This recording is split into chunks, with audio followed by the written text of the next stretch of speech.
This episode is brought to you by Allbirds, incredibly comfortable shoes, sustainably made with design rooted in simplicity. I am speaking from experience here. I've been wearing Allbirds for the last several months, and I've been alternating between two pairs. I'm traveling with them right now. I started with the Tree Runners in marine blue, in case you're curious, and now I'm wearing the Tree Dashers, and the Tree Dashers are my current daily driver. I wear them for everything. They're easy to slip on, easy to tie. Everything about them is just easy, simple. I stick with the blue hues, and the Dashers in this case are in buoyant blue. The color pops. I've received a ton of compliments, but putting the color aside, the Tree Dasher is an everyday running and walking shoe that's also great for light workouts. It's super comfortable, and I've been testing it on long walks in Austin. I've also been testing it on the trails and pavement in places like New Zealand. And let's come back to the sustainability. I mentioned that earlier. In the Allbirds Innovation Lab, they research how to make the most out of sustainable materials like leather made from plants, sugarcane, and tree fibers. In fact, the Tree Dasher is made with eucalyptus tree fiber. That's something also found in New Zealand. Eucalyptus tree fiber to create a lighter and more responsive shoe. Allbirds is making shoes better than natural. They are supernatural. Find your perfect pair at allbirds.com today and use code TIM, that's T-I-M, for free socks with a purchase of $48 or more. That's allbirds.com using code TIM, ALLBIRDS.com. One more time, allbirds.com using code TIM. This episode is brought to you by Shopify. Shopify is one of my favorite companies out there, one of my favorite platforms ever. And let's get into it. Shopify is a platform, as I mentioned, designed for anyone to sell anything, anywhere, giving entrepreneurs the resources once reserved for big business. So what does that mean? That means in no time flat, you can have a great looking online store that brings your ideas, products, and so on to life. And you can have the tools to manage your day-to-day business and drive sales. This is all possible without any coding or design experience whatsoever. Shopify instantly lets you accept all major payment methods. Shopify has thousands of integrations and third-party apps, from on-demand printing to accounting to advanced chatbots, anything you can imagine. They probably have a way to plug and play and make it happen. Shopify is what I wish I had had when I was venturing into e-commerce way back in the early 2000s. What they've done is pretty remarkable. I first met the founder, Toby, in 2008 when I became an advisor, and it's been spectacular. I've loved watching Shopify go from roughly 10 to 15 employees at the time to 7,000 plus today, serving customers in 175 countries with total sales on the platform exceeding $400 billion.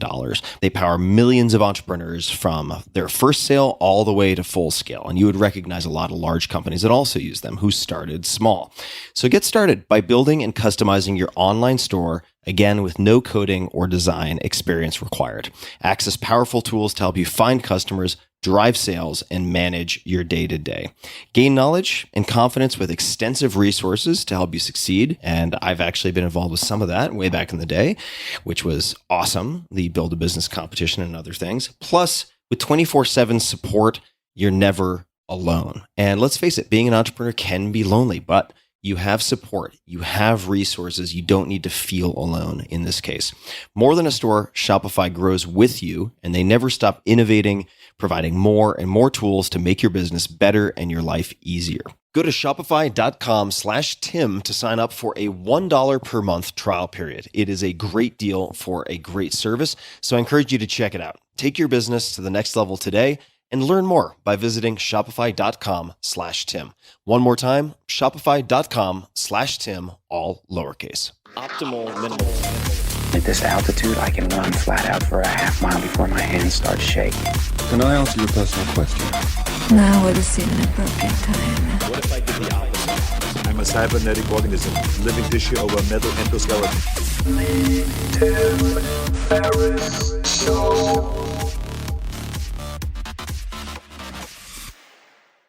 Hello, boys and girls, ladies and germs. This is Tim Ferriss. I'm happy today. I'm happy because I get to have a conversation with my friend Seth Godin. Seth is a frequent flyer on this podcast. For those of you who do not know who Seth is, Seth Godin is the author of 21, count them, 21, international bestsellers. You eclipsed the fingers and the toes. 21 international bestsellers that have changed the way people think about work. and much more. I'm going to add that on my addendum. His books have been translated into 38 languages, and Seth's books include Tribes, Purple Cow, Linchpin, The Dip, and This is Marketing. Seth writes one of the most popular marketing blogs in the world, and he covers much more than marketing, I should say. And 2 of his TED Talks are among the most popular of all time. He is the founder of the Alt MBA, the social media pioneer Squidoo, and Yoyodyne, one of the first internet companies. So he's seen many chapters, many moons. His new book is The Song of Significance, a new manifesto for teams. You can find all things Seth at sethgodin.com and seths.blog. Seth, so nice to see you. Hey, Tim. This is a great excuse. I would rather cook you dinner, but this is a close second. I will take you up on both. And I thought we would begin with what is present for me at the moment. And you were very gracious in being flexible with our start time. I went in to see an ophthalmologist for the first time in many years. He also happens to be a surgeon, but I wasn't going there for any type of surgery.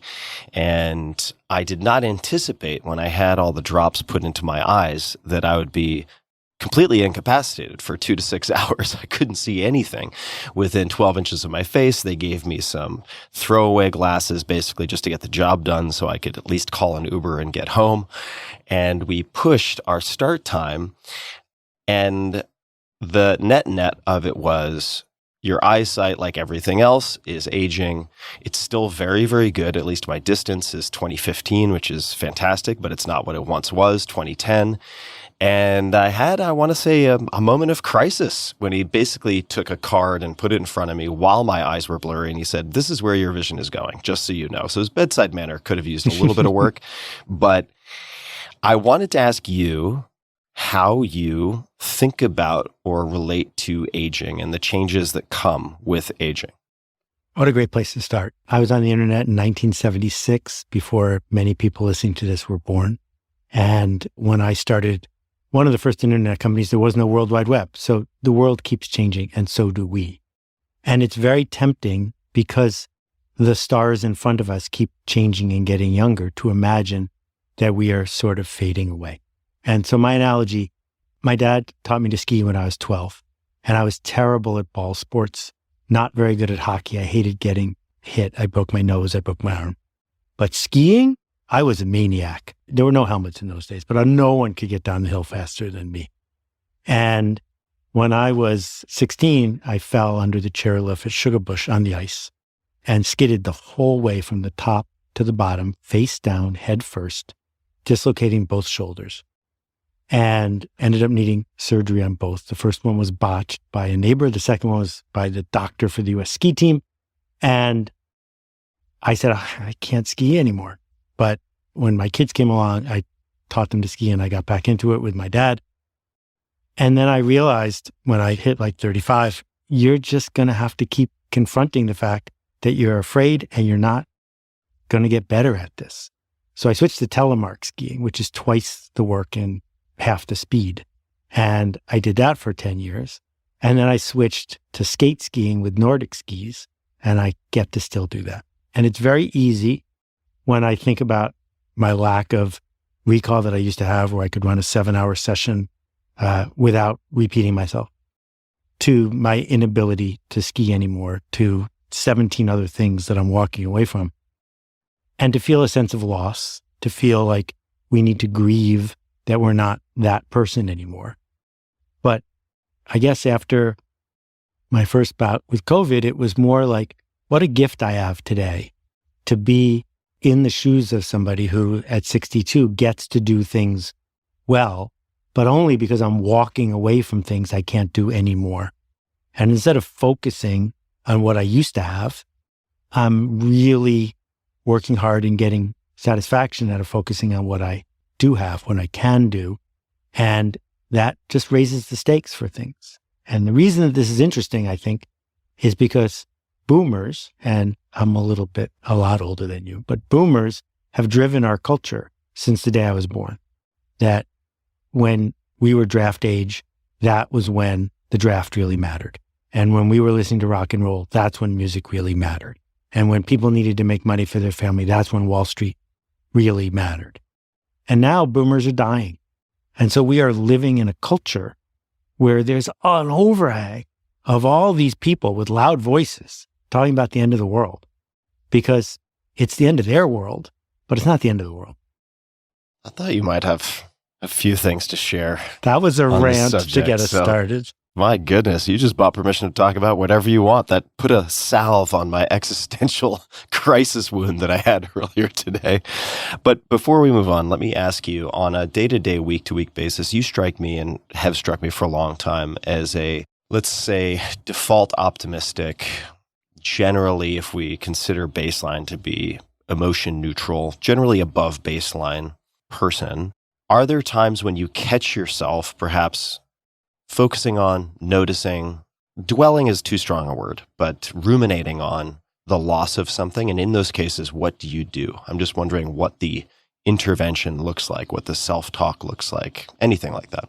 So I really wish you had had a chance to interview Zig Ziglar. Me too. Zig was my friend. He was one of my first teachers.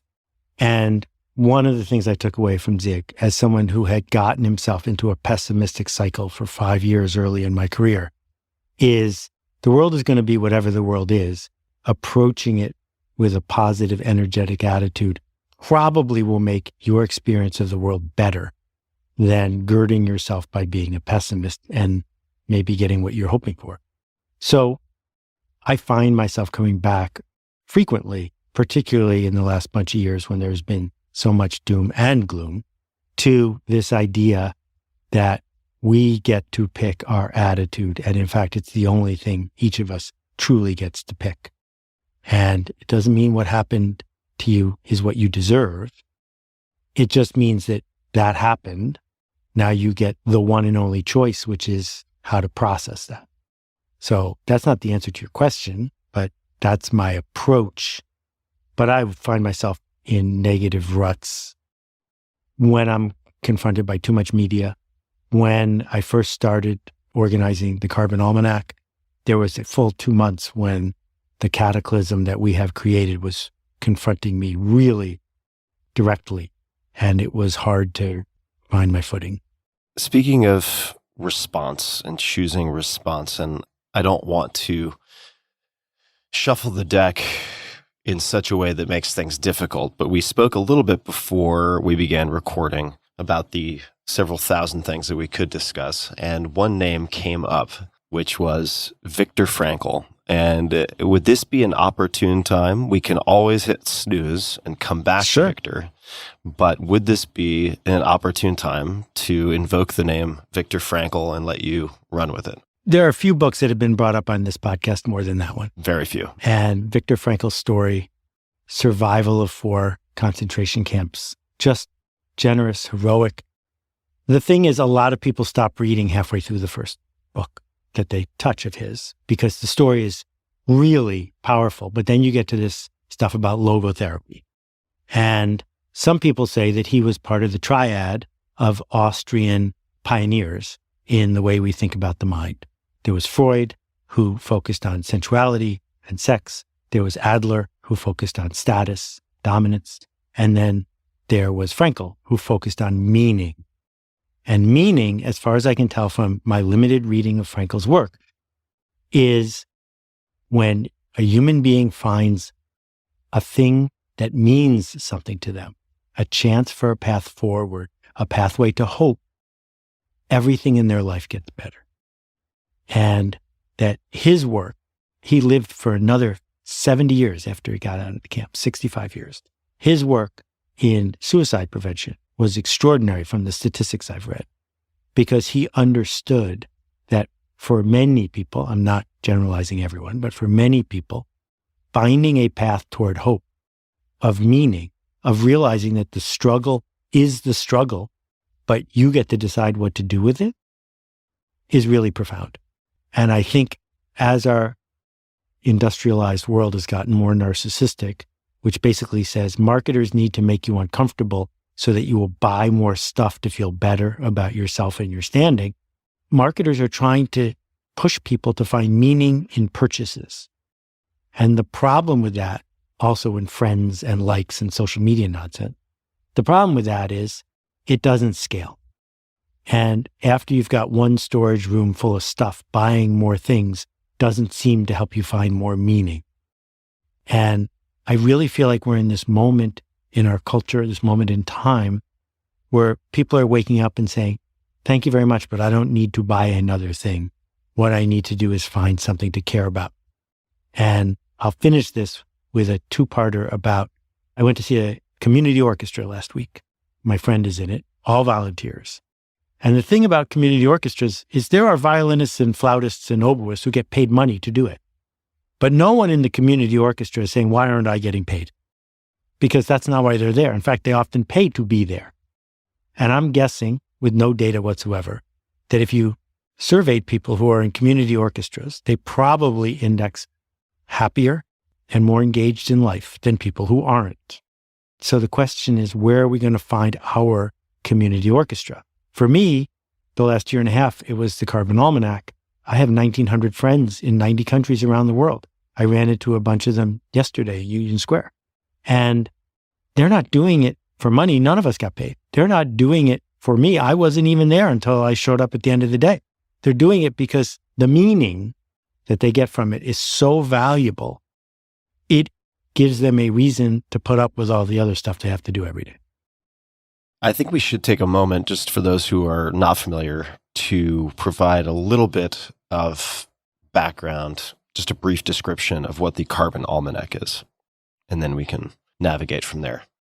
As you so generously said, I've written 20 books. I wrote Permission Marketing, which invented the business of email marketing, and I wrote a book called Purple Cow. But I don't need to write books. I don't wake up in the morning the way I used to saying, what I do for a living is write books. What should I write about now? I only write one when I have no choice. And 2.5 years ago, I read The Magnificent Ministry for the Future by Kim Stanley Robinson.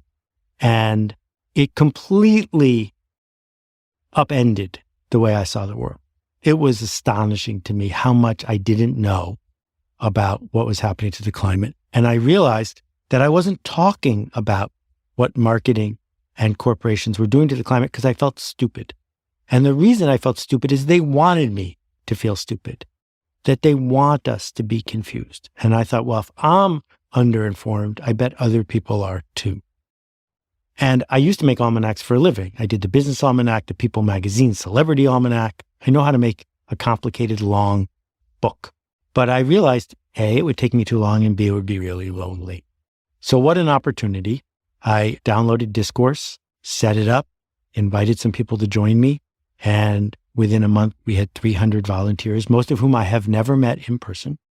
And in 150 days, we built, edited, footnoted, researched, copy edited, illustrated a 97,000 word book with no errors in it. All as volunteers around the world, 24 hours a day, trading shifts. And the process of building it found solace for all of us. And I learned so much, which I incorporated in the new book, about what a community can do when people are enrolled. And I also learned a lot, like plastic recycling is a fraud. And Exxon knew long ago about what was happening to the climate. And my favorite is that carbon footprint, the concept, was invented by Ogilvy and Mather for their client, British Petroleum, as a way of getting privileged people to feel guilty about their behavior. And if you feel like a hypocrite, maybe you won't speak up. So where should we go here? We find ourselves at a multi-pronged fork in the road. We can talk about industrialism. We could talk about building community, which is something that is certainly on my mind, but I don't want to hijack. I can try to coax and direct, but I don't want to hijack if it's not a natural place to go. We could talk about creativity, trust, enrollment. I'm choosing a few words here and there that come to mind. AI, of course, on many people's minds, but perhaps you could speak to the antidote to nihilism. And I want to preface that just by saying, when you talk about marketers and corporations, I would like to say, and I think it's fair to say, that you come from the place of someone who has worn the hat of marketer. You come from a place of someone who has worn the hat of founder, of executive, and therefore I give it much more credibility than I would someone with 27 bumper stickers from 27 causes driving around in Berkeley who's never really worked in an office or in a business of any type, who's spouting off about the evil corporations in the same way that someone might talk about the evil Illuminati. So that I want to establish. With that backdrop, could you speak to how you think about nihilism and addressing nihilism? Because certainly, even in my audience, and particularly among younger people, but I have seen it bleeding upward into my generation, even people who are older than me, what appears to be this creeping nihilism, this sense that nothing means anything. You can't sort true from false, right from wrong. Everything's too confusing. We have deep fakes, misinformation, disinformation. You just can't sort anything from anything else. And on top of that, it seems like the Titanic has already hit the iceberg. We're on the way down. You can't really patch the hole. So is the best we can do playing violins on the deck while she goes under? Or is there anything else to do? That is maybe an overstatement, but not much of one. This is something that I really do sense in many interactions that I've seen and felt. And I would just love to know how you have thought about that, because I have found myself similar to where you found yourself perhaps at one point with the Carbon Almanac in a malaise.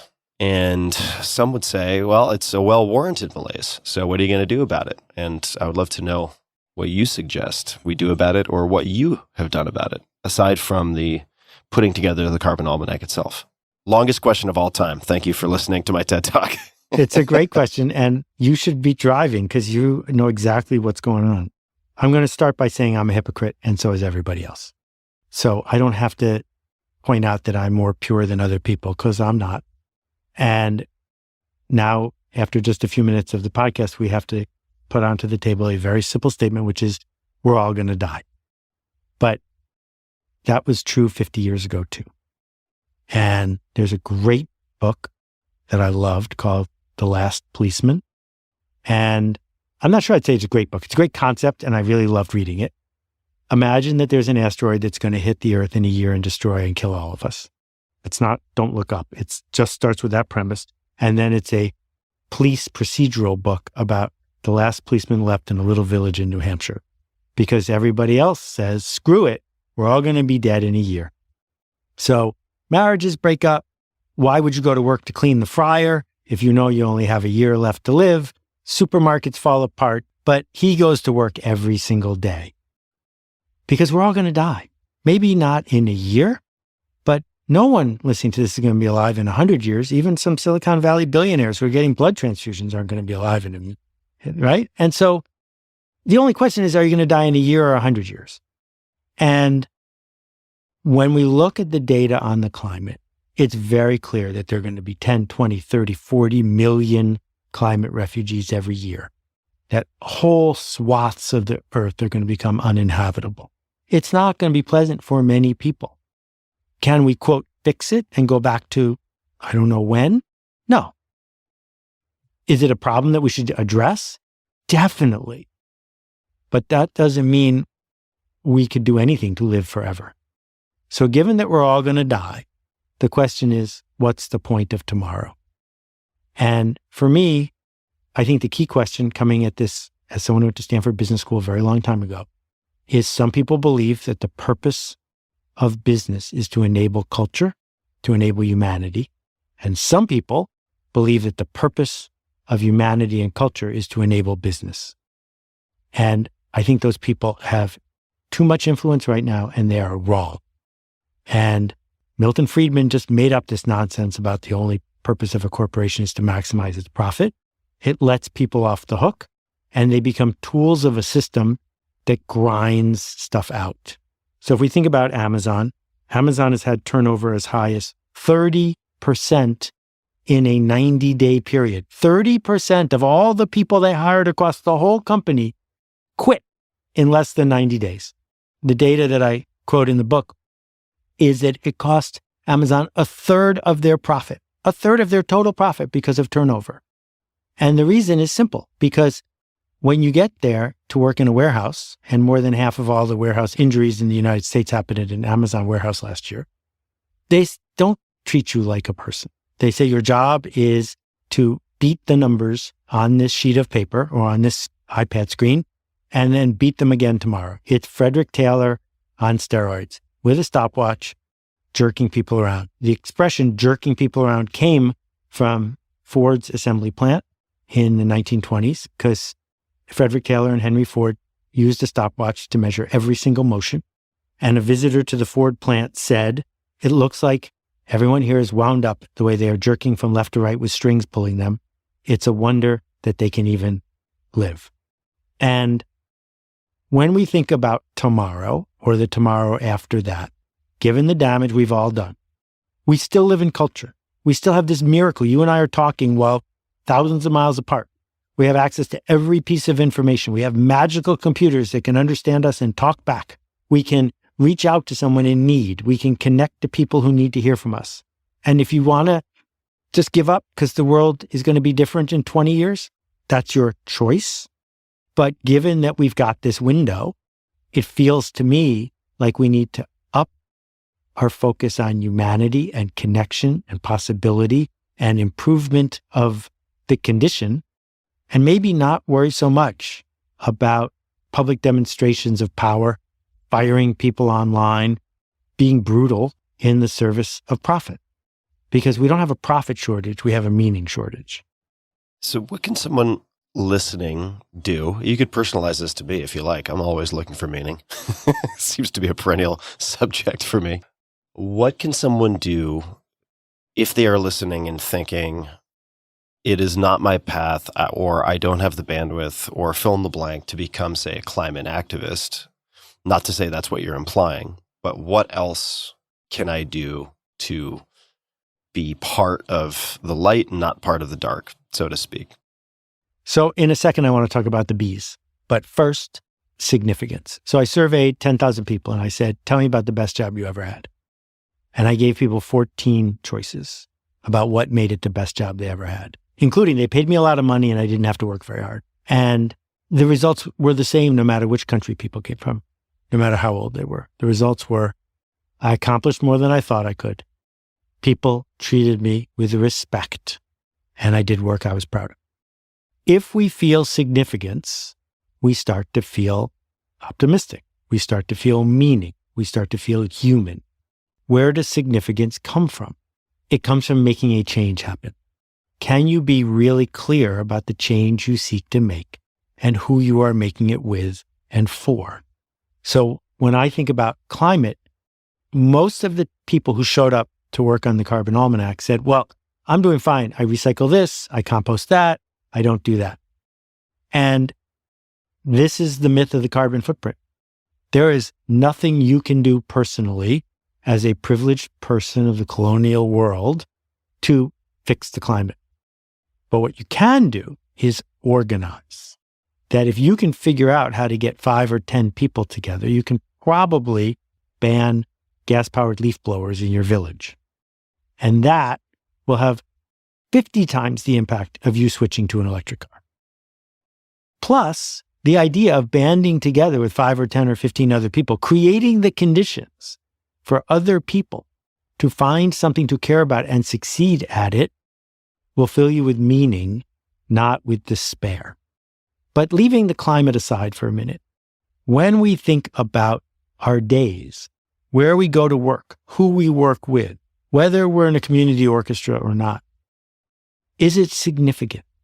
Is it about you and the change you seek to make? Or are you, quote, I'm just doing my job? So I'm doing a talk for Harvard, and they said, what do you want to call it? And I told them, and they renamed it, which I got them to unrename, to having your employees feel significant, as if it's some sort of hand waving that you get to do with the free snacks. And that's not my point. My point is, we built all these systems so we can actually be significant, so we can actually point to what we made. So let's go back. How long ago was the first breakthrough book for you? 10 years, give or take? 15? Last breakthrough, or the first breakthrough book? The 4-hour work. Yeah, the 4-hour work. Yeah, 4-hour work week was 2007. So let's call it 15 years ago. Right. 15 years ago. So what you said to people, to a lot of tutting and disbelief, is that you as an individual have access to tools so that you can find something or somebody or some system that can do the grunt work so that you can actually do human work that is valued by others. Mm-hmm. And that opened the door for what so many people are now capable of doing. However, there's still all this pressure to race to the bottom. If you put your freelance work on Upwork, the race is to be the fastest, cheapest person. Well, if you're the fastest, cheapest person, you're just a mechanical Turk. You're just cranking it out and no one cares about you because the minute someone's faster and cheaper than you, they'll switch. And what we're looking for is to find work where our work is unmistakably us, where our work is something we can point to and say, given who I am and what I see, I made this. I made this for you.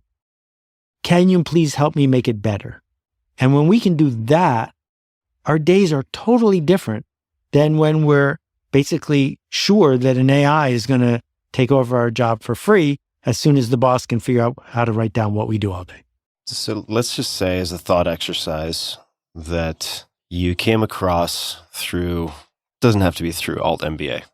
You end up taking on as a mentee the 25-year-old current day version of you. Similar background, similar education.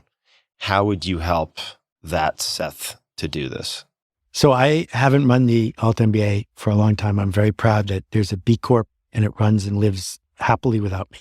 And I don't have any official mentorships. And you've heard me talk about this before because it just doesn't scale and right. It becomes this bottomless pit of repair. Yeah, this is just a total thought exercise. Right. But I need to say it because sometimes people hear your thought exercises and then they send me notes. Seth's taking mentees. The subreddit, Seth's mentees. The point of my work is for me to be able to be a mentee without showing up in person. Mm-hmm. And I'm thrilled when that happens. When someone sends me a note saying, I'm 25 years old, how do I become a marketer? Where do I get a job? Where do I train? My answer is, you do it by becoming a marketer. Go find a charity that you care about and go raise $10,000 for them. Go to a garage sale, buy $40 worth of stuff and sell it on eBay for $100. Go figure out how to tell a story to somebody else that changes them. And if you're a receptionist at an ophthalmologist, you can do the same thing. You can figure out how to take that patient who just came in or is on their way out and make them feel 10% better by saying something, doing something, interacting with them. Not because it's in the manual, not because you memorized it, but because you see a way to connect to another person. If you can do that just a little, you can do it again. And that is the breakthrough that industrialists do not want us to understand. That they invented public school so we would say, will this be on the test? How little can I do and still get picked? And all three of those things are wrong. And the option instead is to say, is there a human somewhere connected to you in person or online? Can you connect with them in a way that makes things better for them at least a little? And then can you do it again?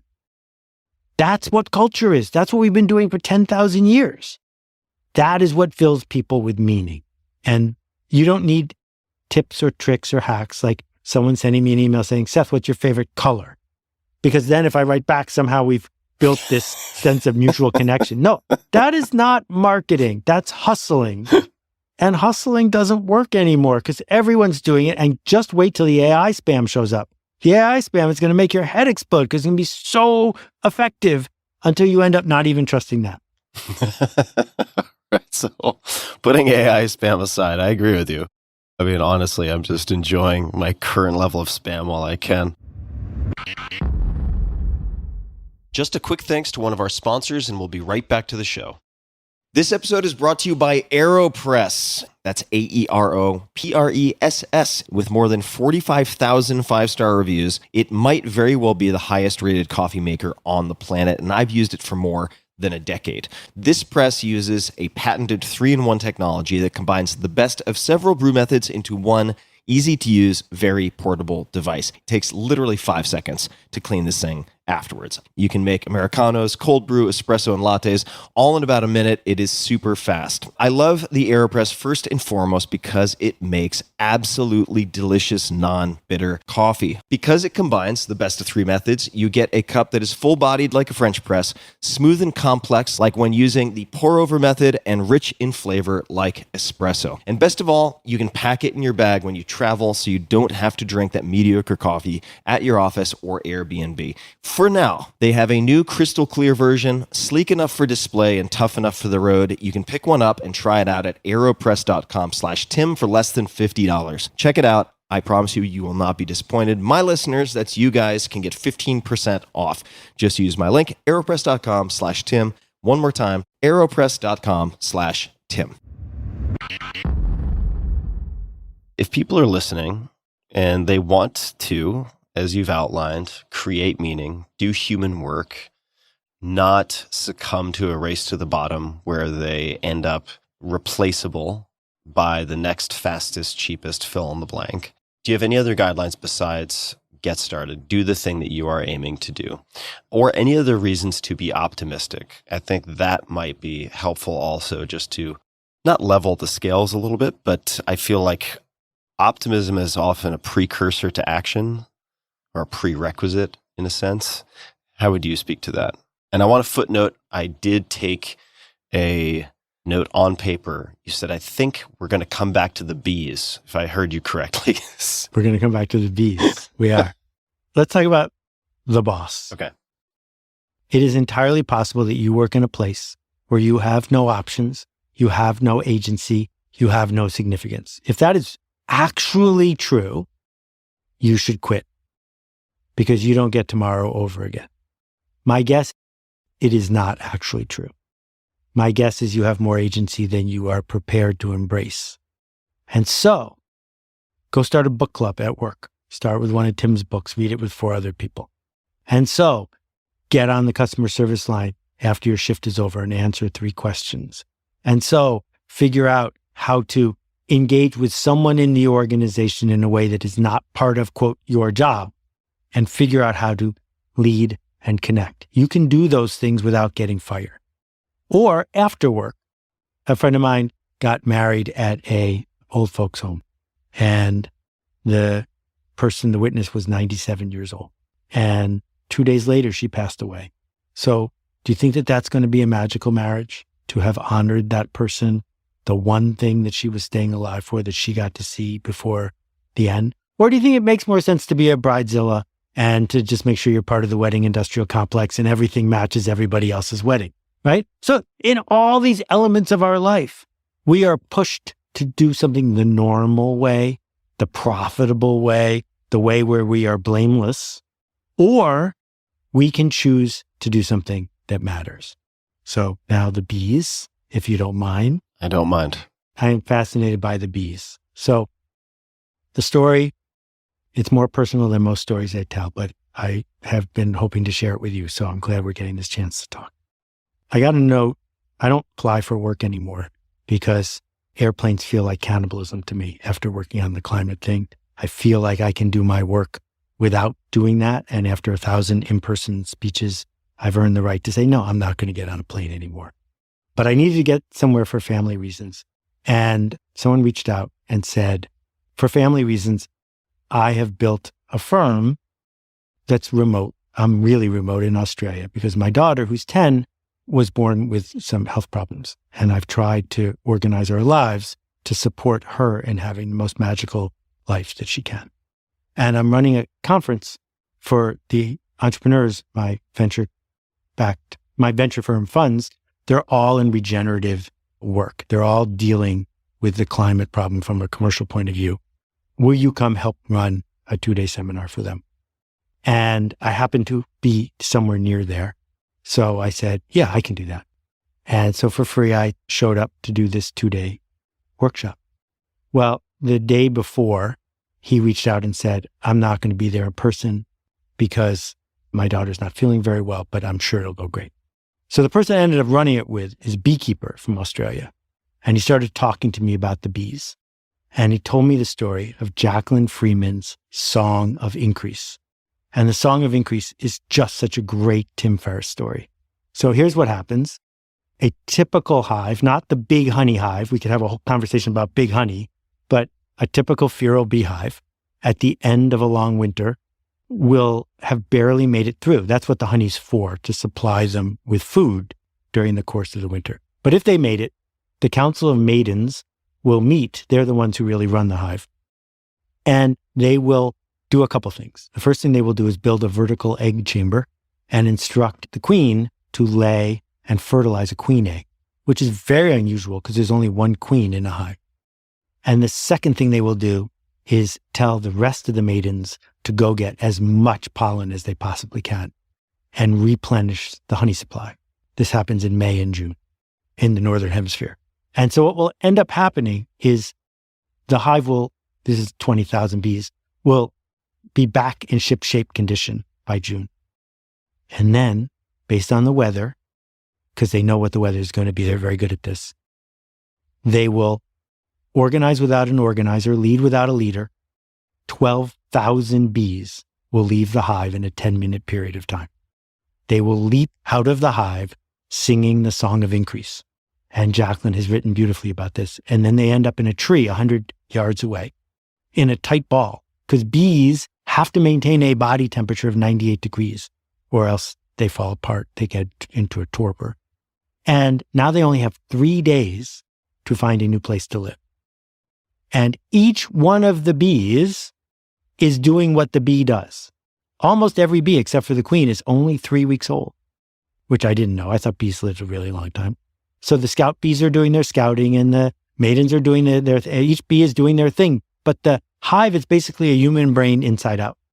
They're neurons all working in sync to create this leap forward. And hearing this story, I was completely transfixed by what the Song of Increase could mean to people. And then I realized people aren't bees, and we're looking for something with even more internal meaning than simply this leap forward. So I ended up driving then really far, hundreds of miles, to visit a friend. And early the next morning, I went for a swim with all this, forgive the pun, buzzing going on in my head. And there was, as someone who swims almost every day, there was a very fearsome riptide. And I came as close to drowning as it is possible for a person to come. And as it happened, I was pretty okay with the fact that that was the end of that.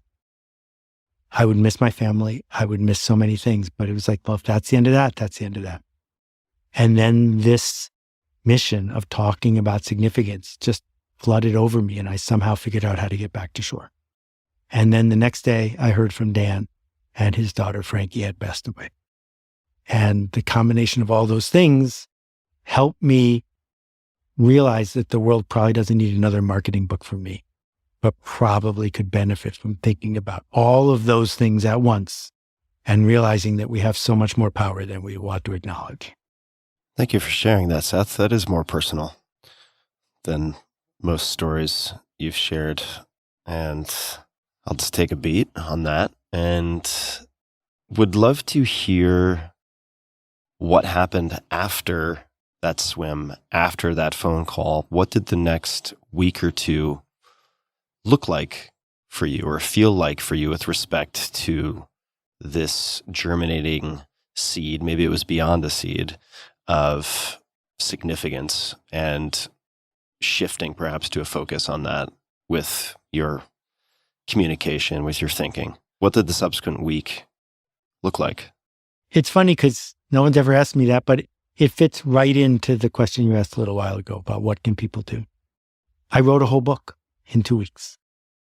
I said, how can I honor Frankie? How can I honor Jacqueline? How can I honor all of the people who are being brutalized by billionaires in Silicon Valley? How can I honor the climate refugees? How can I honor everybody who has something to lose by doing the thing that some people think I'm good at? And what could I do for Frankie that would be better than this? And so that's why I did it.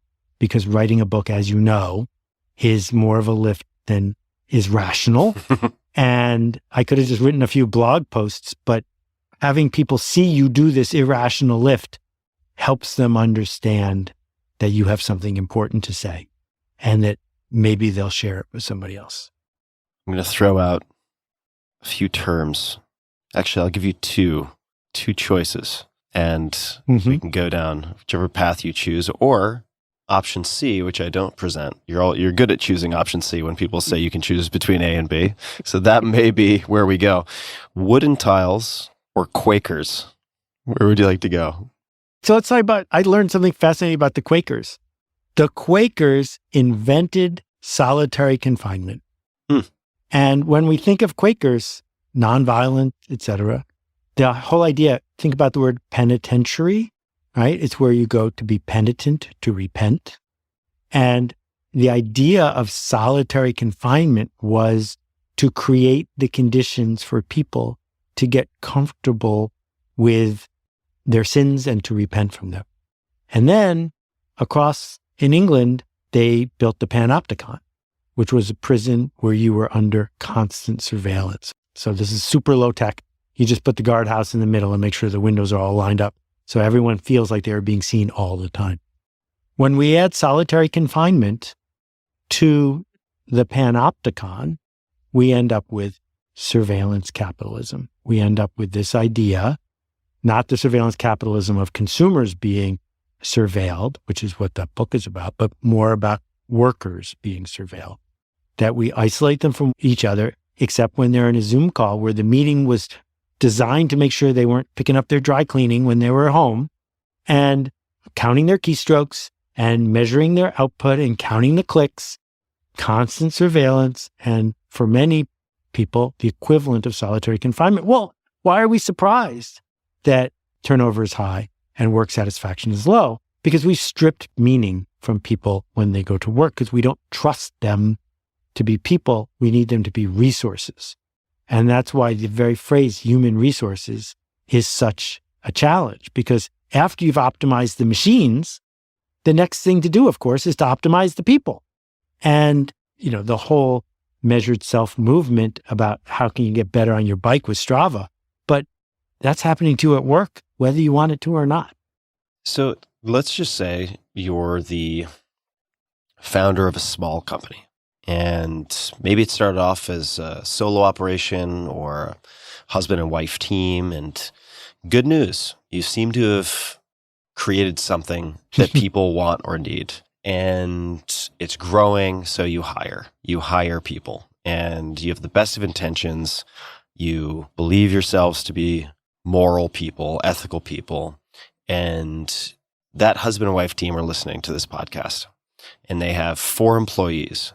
Maybe they're in a fast-growing bakery. Who knows? And it could be any type of business. They have the tiger by the tail. They're growing quickly. There's not a lot of room for underperformance because a lot of people are wearing a lot of hats. How would you talk to those people? Because they may hear this and say, yes, Seth, I want to value my employees as humans, not just resources. And the reality is we have pretty tight margins. We're attempting to grow quickly. We have a lot of inventory.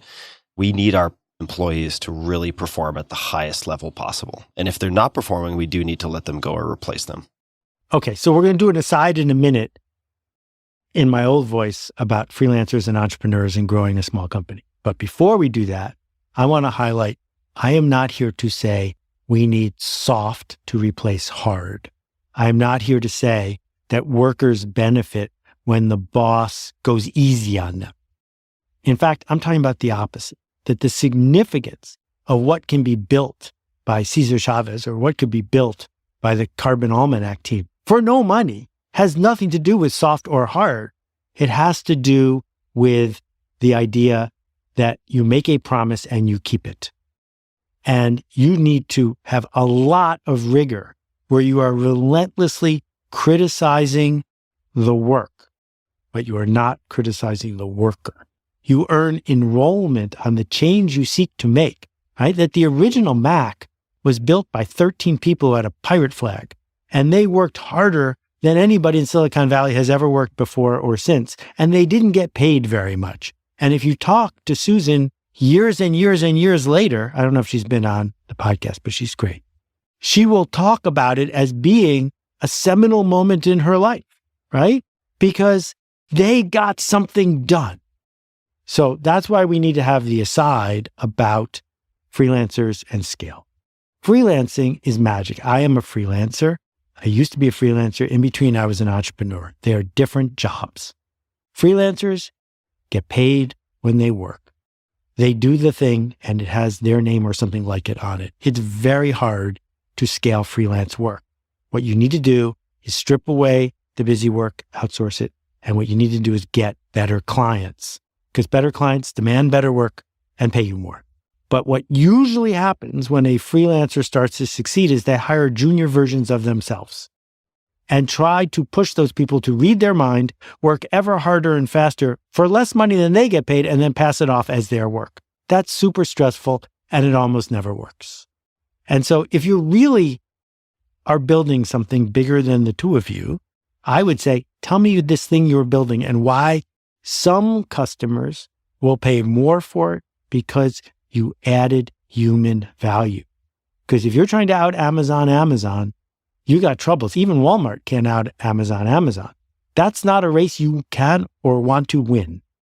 So what we see is if someone is going to build a bakery or a wedding services business or a physical therapy facility, they can win by racing to the top, by saying, there are people here who do work you cannot find anywhere else. But do not expect that you're also going to get that work faster and cheaper than you can get it other places, because you can't have everything. And if you can make a promise to your customers and your employees can see their contribution to that promise, you're not going to have any trouble at all getting your employees to do what they need to, because you created the conditions for better. You didn't try to manage your way into getting them to give you a bargain. So let me take a step off the highway onto the footpath, the bike path on the side for a second, because this is related and very self-interested, but I'll ask it anyway. Since I guess this whole podcast is pretty self-interested, I get to have conversations with people I like and respect. But you've known me for a long time now. I would say I think that's a fair way to put it. We've known each other for a decent stretch. I consider you very good at being aware of your own assumptions, the constraints that you've applied to your life, choosing the rules, choosing, for instance, a story about money past a certain point, past the requirements, past your basic needs and wants. Money is a story, so choose a story you can be happy with, etc. Is there anything you've observed over time with me where you're like, it's funny, Tim has this sort of conceptual limitation stuck between his teeth all the time, and he can't seem to see it when he looks in the mirror. He's always got that spinach between those two teeth, and it bothers him. He's always picking at it, but he can't quite get it loose.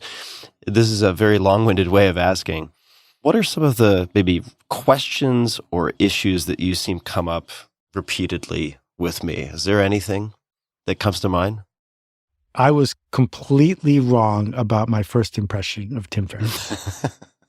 And that's because I based it on people who didn't understand what you were trying to do that to me. And so I was getting hustled by people who said that you were the person who was teaching them how to hustle. And I didn't bother to spend the time to understand what you were actually doing. And that's completely on me. And you have developed a voice and a contribution to the culture and your community faster and at a younger age than almost anybody I've worked with, and way faster than I did. And I don't see any spinach in your teeth. I think that it's unlikely that you knew 16 years ago that you would be having conversations like this, that you would have built this platform and leverage you have to teach so many people things. But at the same time, when the opportunities have arisen, you have been really smart about saying, no, I don't want to be a judge on Shark Tank. And no, I don't want to figure out how to hustle people to pay me on Cameo. You're saying, I have something to narrate here for people, whether or not I know exactly what tomorrow is going to be like. And it's not easy to do that regularly at the level that you do it with the amount that you put out. So I know you weren't fishing for me to say this, but I've needed to say it in public because in private, in my head, for the first 9 months that I sort of knew you, I didn't really know you. I appreciate that, Seth. And I should provide a little context for folks. And the context is when we have dinner together on the East Coast, or I guess it's always on the East Coast because you're very good at setting your geographic bounds. I ask you for a lot of advice, and you're very forgiving and tolerant of me asking many, many questions, which I really deeply appreciate. So that question came from a genuine place, and thanks for the very kind words. I love doing this. I love having these conversations, and there's absolutely no way I ever could have foreseen this being my quote unquote job 16 years ago. No way. Absolutely not. And I think probably 4 or 5 years from now, whatever I am doing then, I will have the same statement for. There's no way I could have predicted now that I would be doing that 5 years from now. And let's just, to broaden that out, parents who have a sticker on the back of their car have been indoctrinated to indoctrinate their kids to do the same thing, to say, oh, you studied mechanical engineering, so you're going to be a mechanical engineer for the next 70 years and then you'll die. And that's not what humans are capable of. What a joy to be able to say, I have no idea what I will be saying and doing in 5 years. What a privilege then. It is. I feel really fortunate. Can we talk about false proxies for a minute? Let's talk about false proxies. I'll let you lead the way. Okay, so people might be wondering about the wooden tiles. So I have a 70-watt laser cutter in my basement. Doesn't everybody? And so I make these things that are like I Ching cart. And so instead of having notes or something, I just really like the texture of them. So that's what the wooden tiles are. And so there's a wooden tile right here that says false proxies. False proxies, we need proxies when we go shopping at the supermarket, because if you're going to buy ketchup, you're not allowed to taste the ketchup before you buy the ketchup. So the label on the bottle is a proxy for what's inside of it.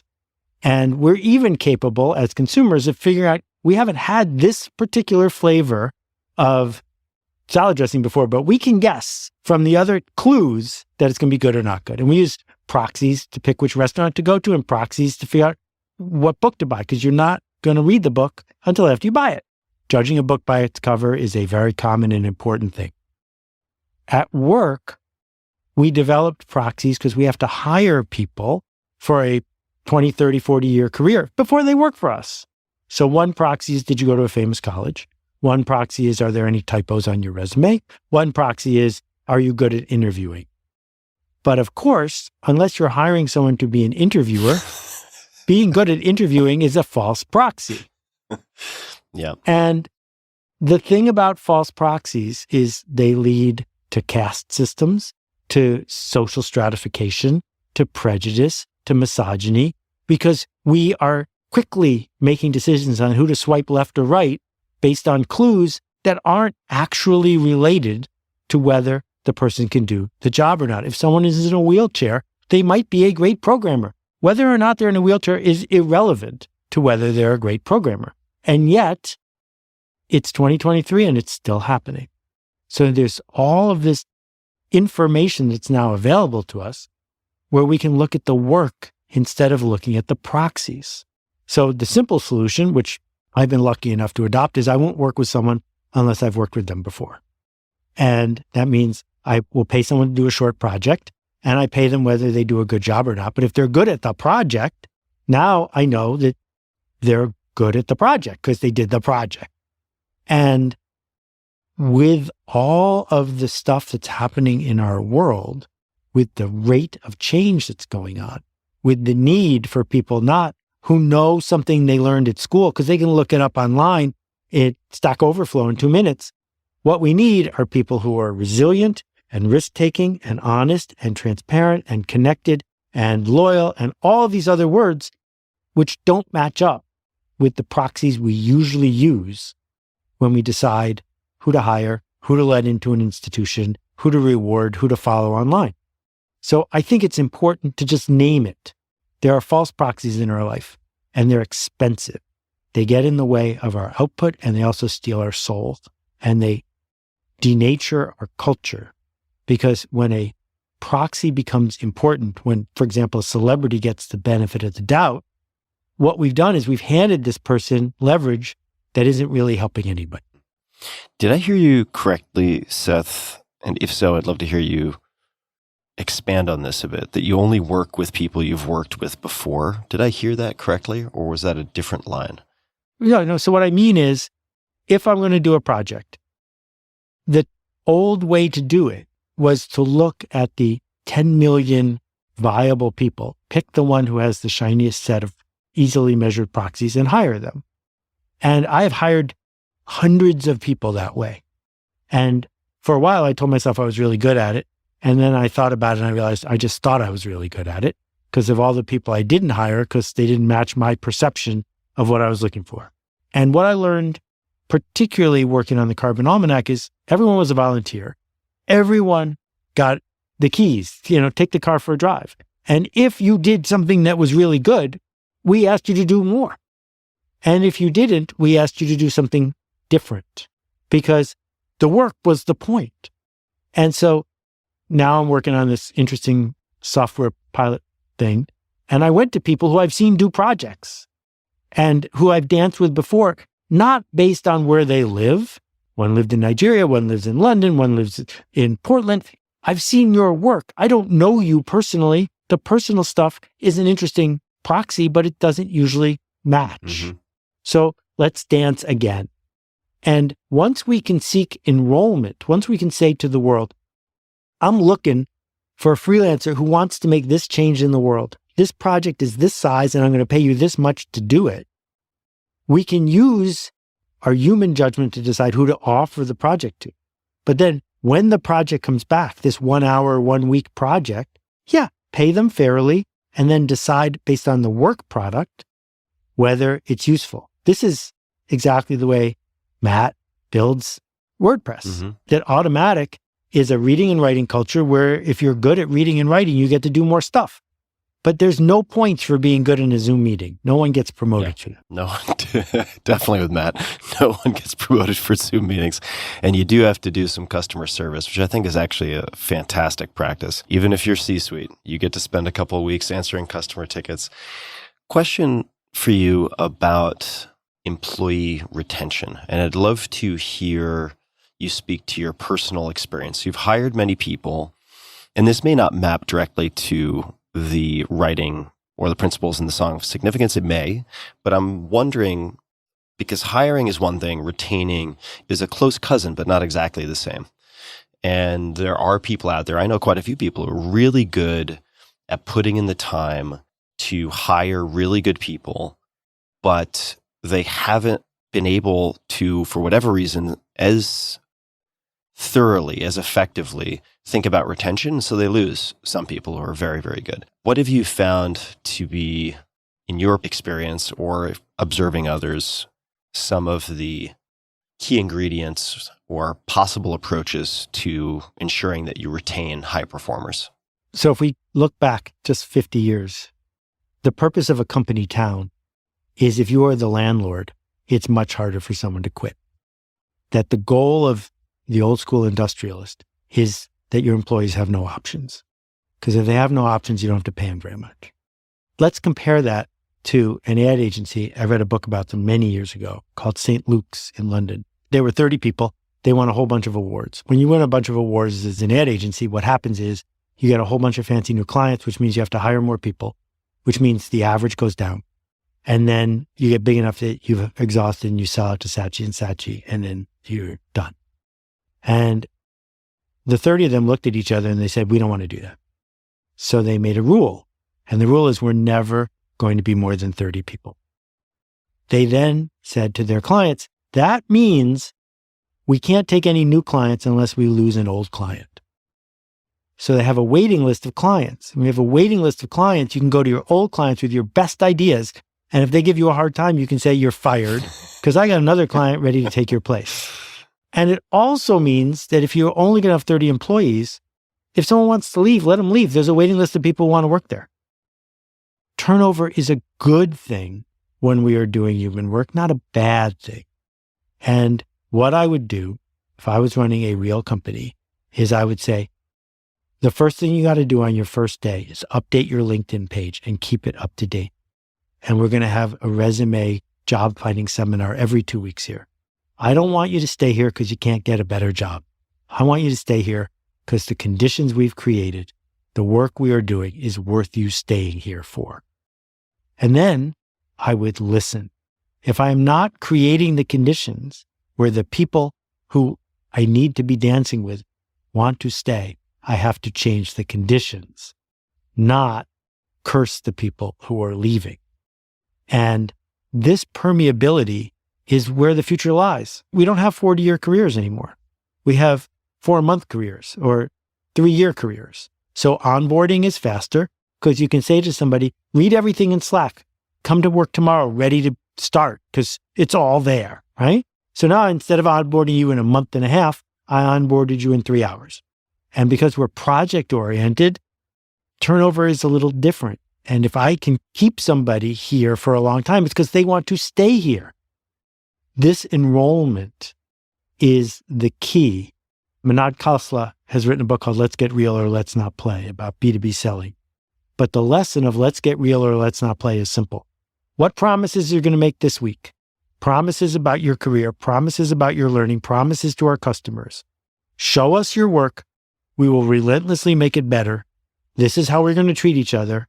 If this is the right place for you, I hope you'll stay. If it's not the right place for you, I hope we can agree that it's not. But seeking retention doesn't feel right to me. So let me just elaborate on this book because it's overlooked and so beautiful. If you're in business-to-business selling expensive, committed items to large organizations can now find out everything they need without calling a salesperson. So the intelligent, trained, expensive salesperson benefits by saying to the prospect on the first day, look, you've told me you have this big problem you need to solve. You have a $5 million assembly line that's letting you down, blah, blah. If we can solve this problem together, are you ready to install our system? Because if it's not real, let's not play. Don't waste my time. I won't waste yours. You're not going to buy from me because I'm going to take you to the golf course. You're not going to buy from me because our RFP is going to come in cheaper than somebody else's. You want my valuable time. I'm going to engage with you and tell you the truth, and you'll tell me the truth. You're going to draw your org chart for me. You're going to tell me other complicated products you've bought and why your company bought them. And I'm going to get you promoted by teaching you how to buy the thing that's going to save your assembly line. Let's get real or let's not play. That kind of selling is how you sell a $10 million product. You don't do it by spamming people and pretending you know their favorite color.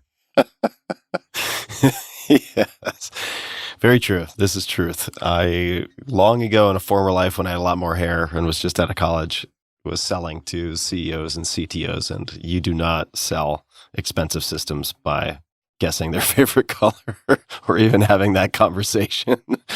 In fact, it'll be really counterproductive.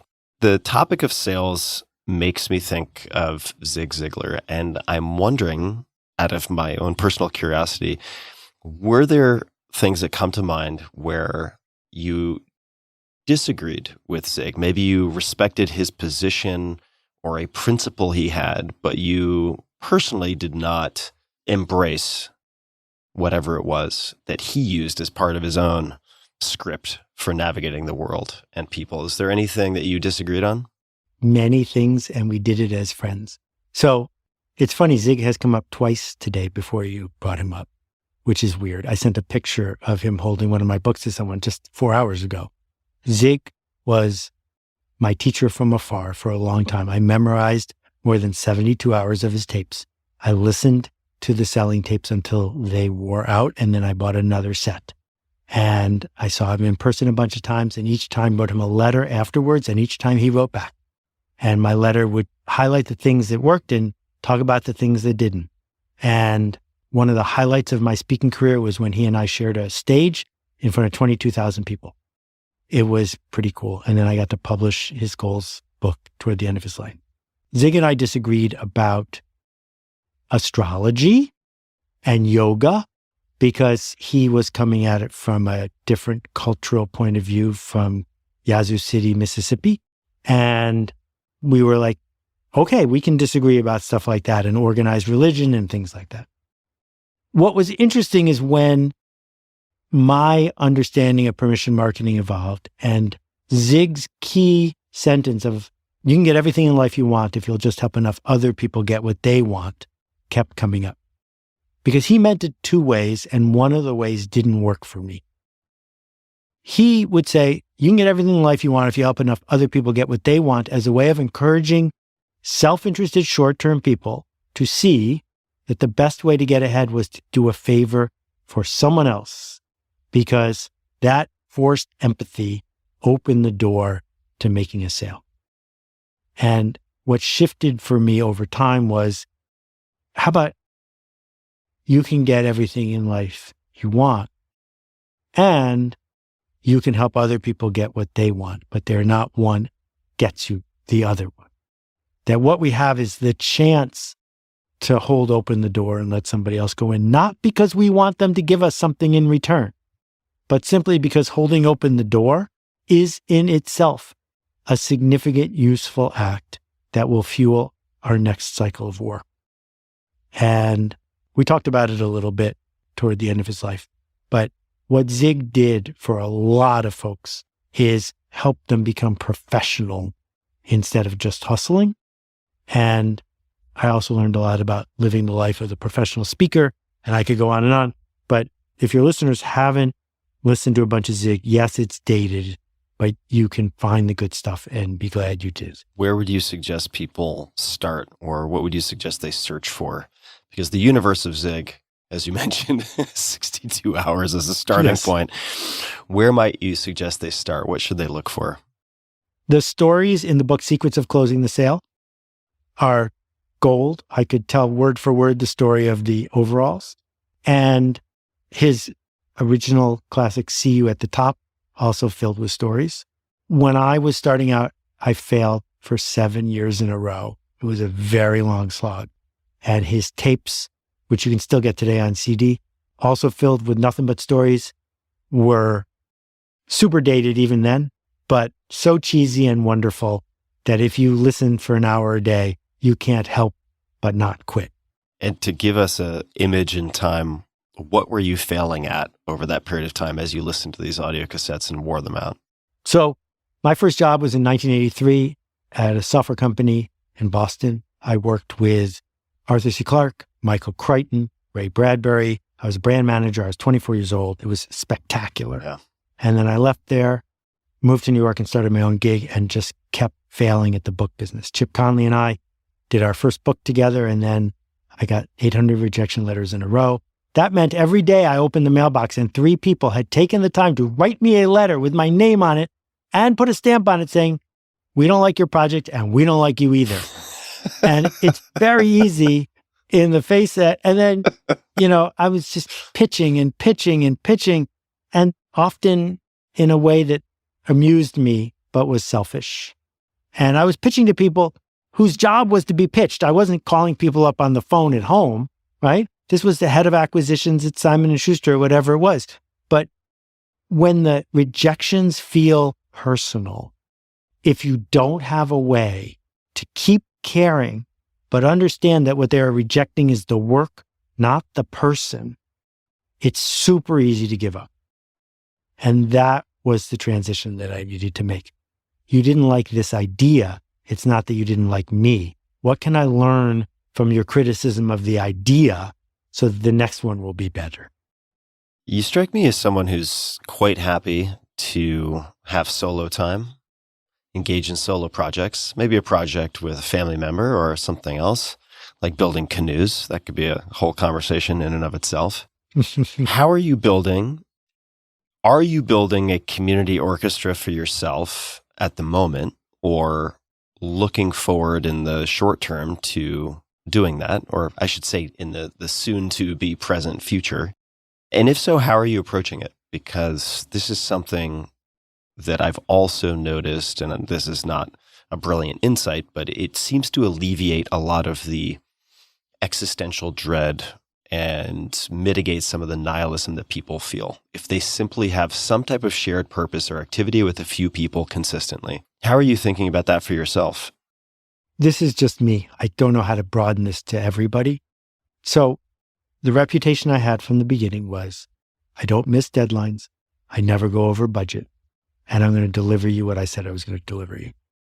And no one who has worked for me has ever been part of a layoff. People have lost their jobs because it wasn't a good fit.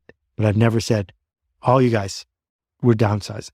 When Google shut down Squidoo in one day with no warning and no honest explanation as to why, my 8 coworkers and I all went down together.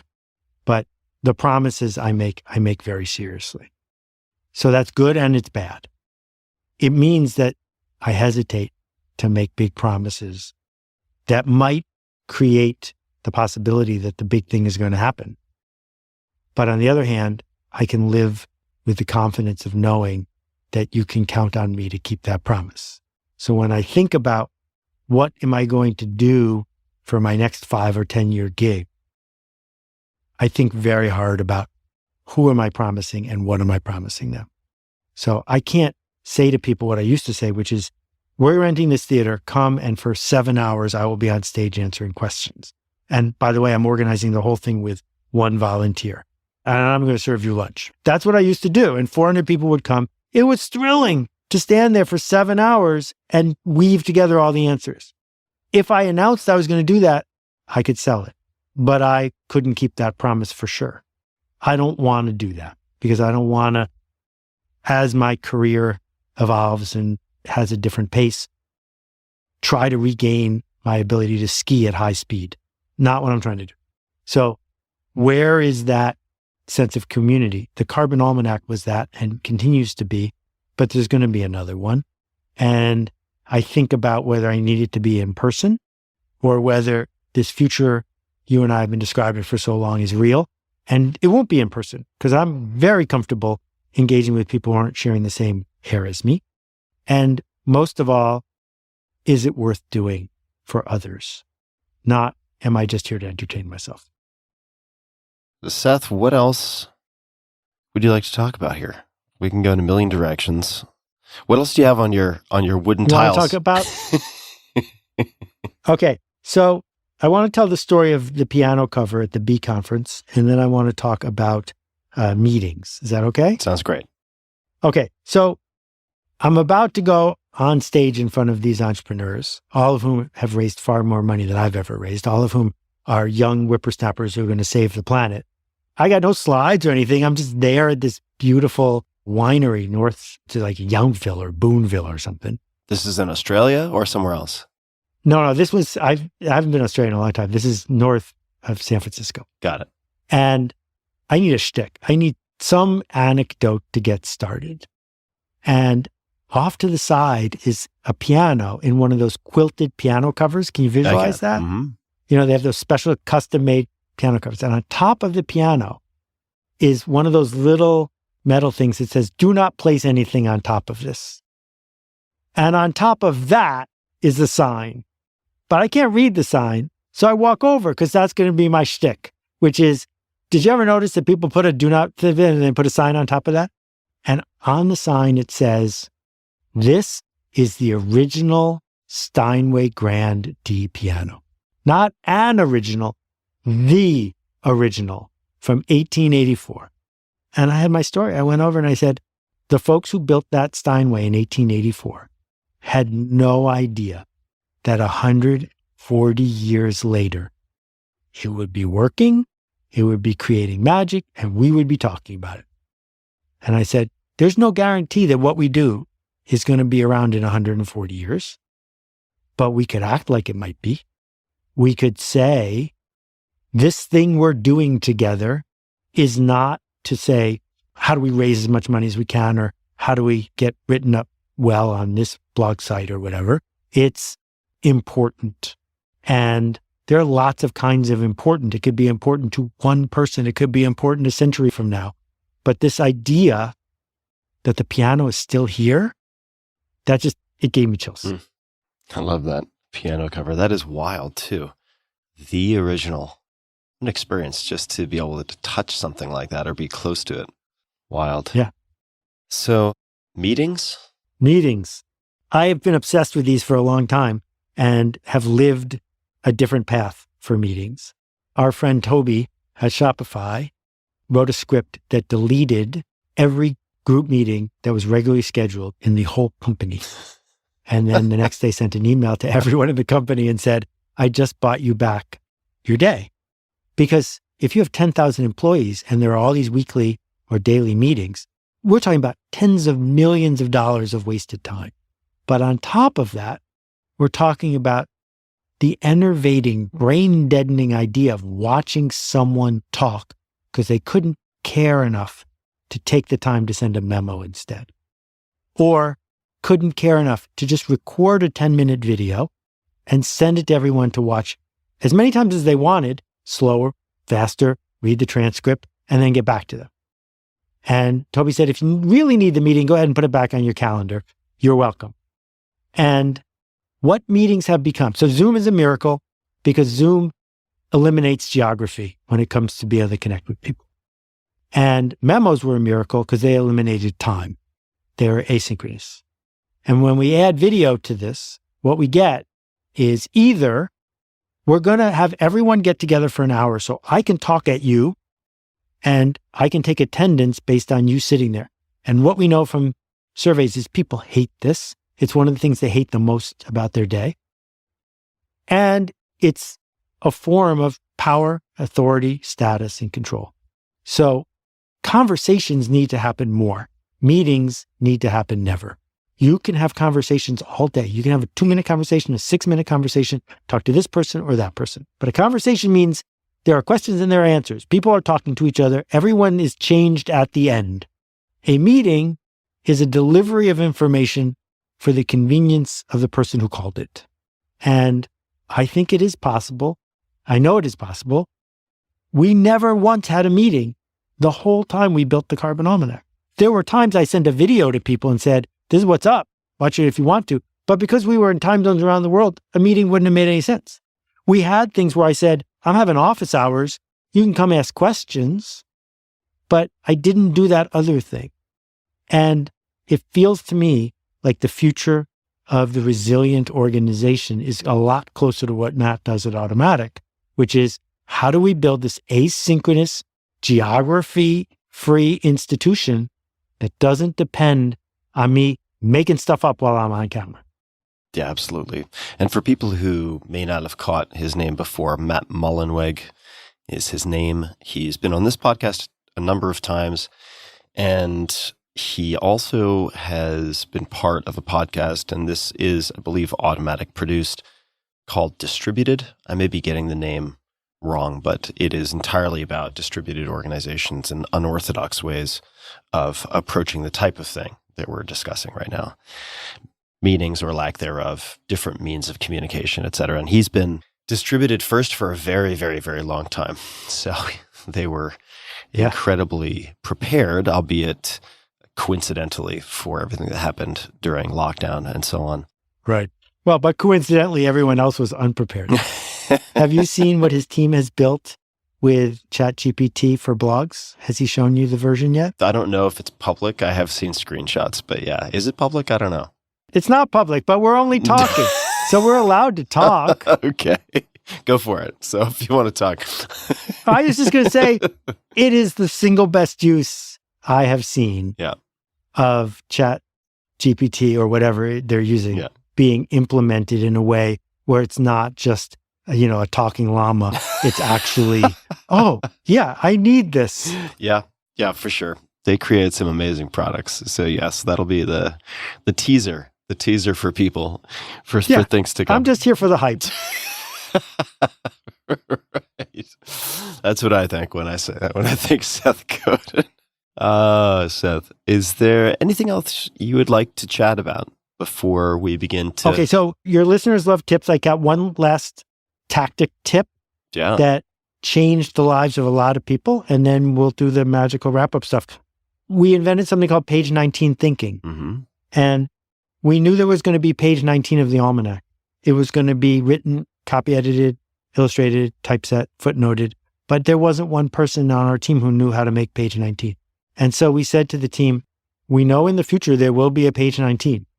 We know that it will come from this group, but we also know there's not anyone here who's qualified. So what should we do? And the answer is someone should write a paragraph of page 19 and say, please make this better. And then someone else will add to that, and someone else will footnote that, and someone else will illustrate that. And we will relentlessly criticize page 19 without once saying the person who worked on it was wrong or incompetent. And page 19 thinking, I've always had page 19 thinking. I didn't need it, but so many people, when they heard this, felt the freedom to now speak up and contribute because they knew it was going to get better. And if you think about it, that's Apple, that's Ford, that's every company you can name. Sergey did not program the Google you are using today. It started with a little tiny German and someone and someone and someone and someone and someone. When you feel stuck, just look for page 19 thinking. And is the way to look for page 19 thinking to take the pressure off by lowering your expectations in a sense so that you can iterate your way to excellence? Is this applicable to a solo shop or a very small shop? Could you maybe elaborate on what you mean, what it could mean to embrace that thinking? It puts the pressure on. Mm-hmm. It doesn't take the pressure off. It puts the pressure on because you can no longer be a prima donna who says, I'm afraid someone's going to punch me in the nose, because you have to say, my nose is not involved. Yeah. And I heard Danny's great story about my nose and it made me smile. This is Danny Meyer, folks, for people who don't know. Yeah. After he broke my nose, he offered to straighten it out. And as you can see in the video, it's still crooked. But once you understand that you live in a page 19 world, the pressure is on for you to put out work that can generously be criticized. Don't ship junk, not allowed, but create the conditions for the thing you're noodling on to become real. That doesn't happen by you hoarding it until it's perfect. It happens by you creating a process for it to get better. So now you're on the hook. Fish don't like to be on the hook. People should be on the hook. I love it. And I was thinking of how this might apply to my own. And I have, since we last spoke, been writing fiction and shipping fiction. I'm not saying it's Ursula K. Le Guin, but I'm happy with it. I am on the hook and I've tried to create. I haven't found exactly what I think will be most helpful later, but to create an environment in which perfect is not the enemy of good, but that I also have a means of not shipping garbage, right? And actually having people review my work. How do you like to solicit feedback on writing? This is, I know, a tangent, but if you reach out to people to proofread or review drafts of something you've put together, how do you enable them to be the best proofreaders?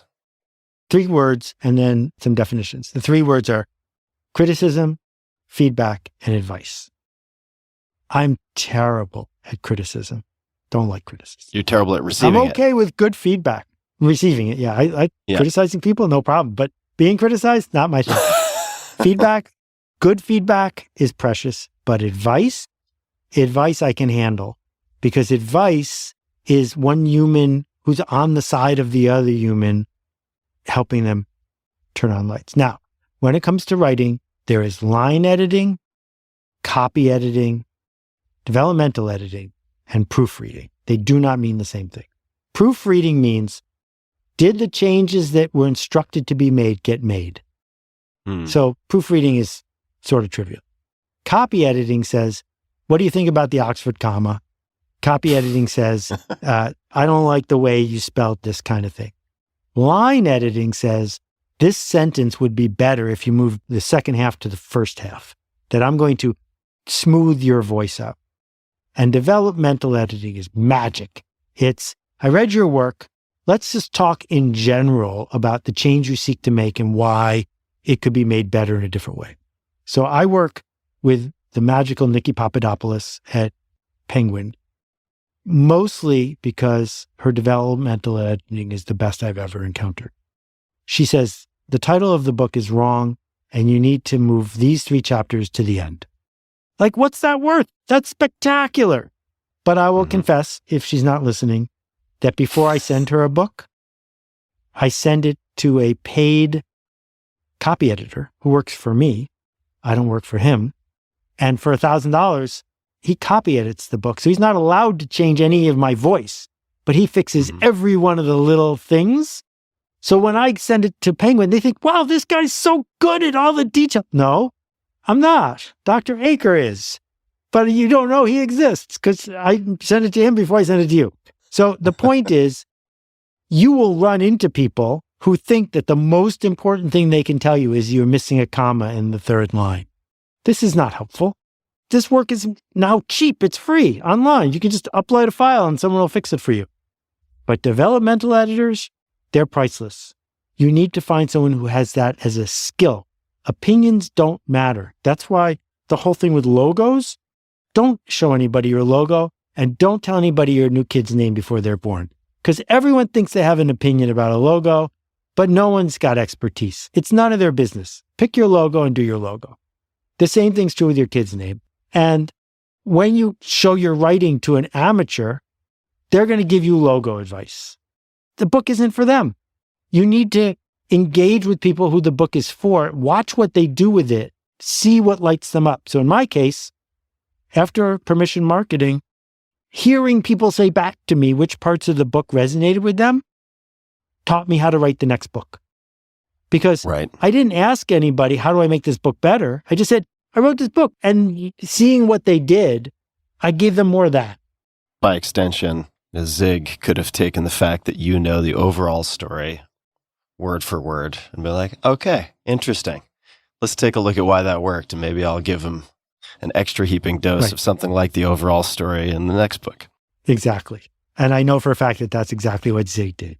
So Seth, the new book is The Song of Significance, subtitle A New Manifesto for Teams. People can find you at sethgodin.com, seths.blog. Is there anything else you would like to add? Any requests you would like to make of my audience? Any complaints you'd like to lodge formally? Criticisms, maybe?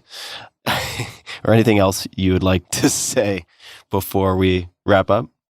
I am overwhelmed with gratitude that I get to do this.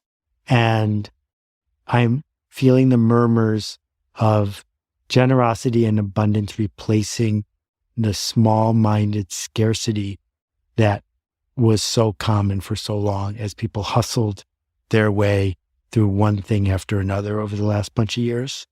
And I think as we all hopefully come out of this worldwide pandemic, people are taking a deep breath and focusing on contribution and generosity. And all I can tell you is I'm overwhelmed with gratitude for you and for the people who support my work, just making things better. Because if not that, what? So thank you. Thank you so much, Seth. And to everybody listening, we'll have everything that we discussed in the show notes and probably quite a bit more at tim.blog/podcast, where you can find this and show notes on every other episode. And until next time, just to be a bit nicer than is necessary to yourself and to other people, make things just a bit better, have that extra conversation, say that extra nice word, do what you can. It doesn't have to be huge, probably shouldn't be huge, because then you can hide behind that, as we've covered in previous episodes. Make it small, make it matter. And until next time, thanks for tuning in. Hey guys, this is Tim again. Just one more thing before you take off, and that is 5 Bullet Friday. Would you enjoy getting a short email from me every Friday that provides a little fun before the weekend? Between 1.5 and 2 million people subscribe to my free newsletter, my super short newsletter called 5 Bullet Friday. Easy to sign up, easy to cancel.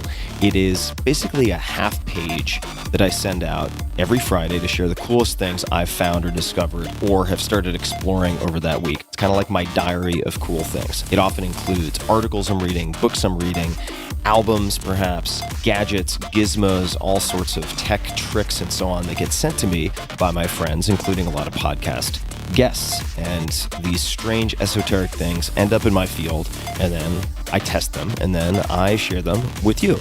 So if that sounds fun, again, it's very short, a little tiny bite of goodness before you head off for the weekend, something to think about.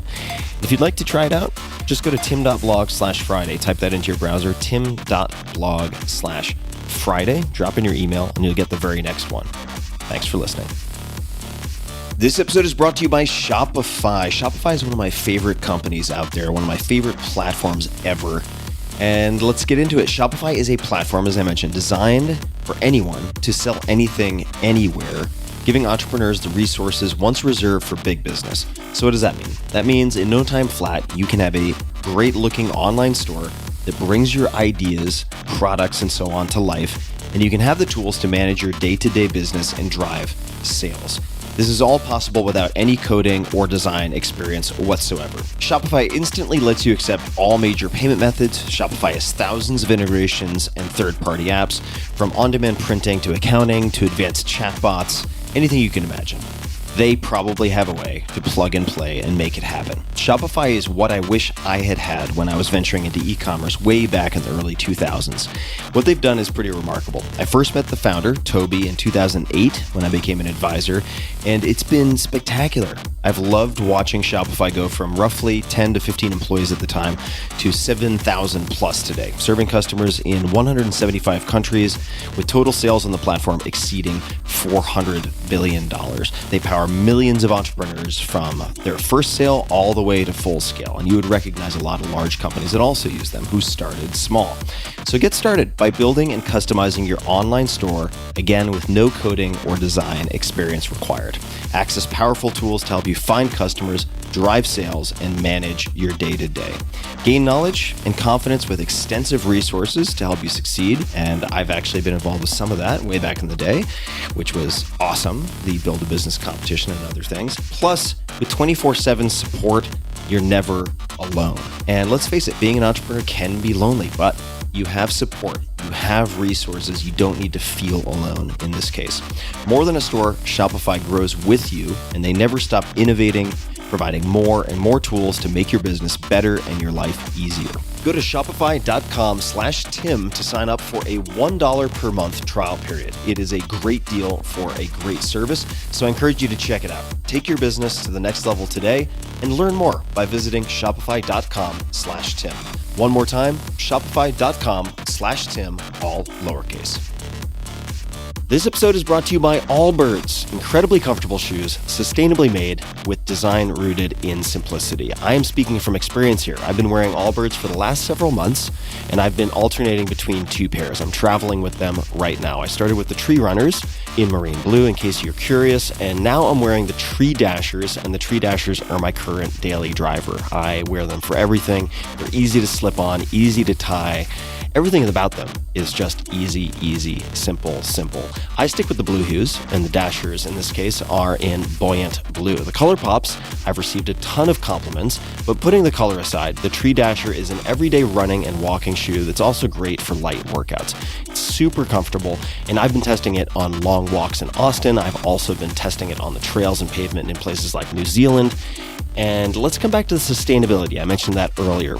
In the Allbirds Innovation Lab, they research how to make the most out of sustainable materials like leather made from plants, sugarcane, and tree fibers.